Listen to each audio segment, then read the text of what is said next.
this video, we will show how to manually regenerate the filter. Press any button to start, and if the screen reads as shown, simply press and hold the settings button down for approximately 3 seconds until you hear a beep. This means that you've successfully unlocked the control valve.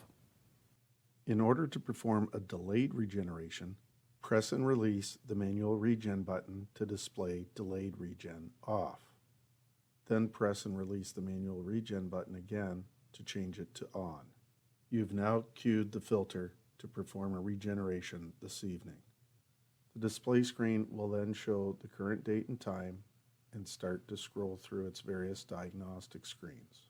Keep your eyes open for the screen to show delayed regen on. This confirms that the filter will perform its regeneration this evening, and for this example, the regeneration time will be 12 a.m. or midnight. However, if you would like the filter to perform an immediate regeneration, press and hold the manual regen button for several seconds until you hear a beep and the screen shows regeneration immediately. You'll then press and release the manual regen button and the filter will initiate an immediate regeneration. The screen will begin to flash advancing to backwash.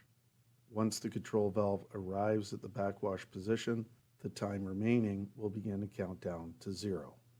And then the control valve will advance on its own to the rinse cycle. Again, the screen will flash advancing to rinse. And once the control valve arrives in position, the time remaining will start to count down to 0. When the filter completes its rinse cycle, the control valve will advance back to the in-service position. When the date and time appears on the screen, this means the unit has now completed its full regeneration and will now be able to provide treated water. Visit us at www.canaturewg.com.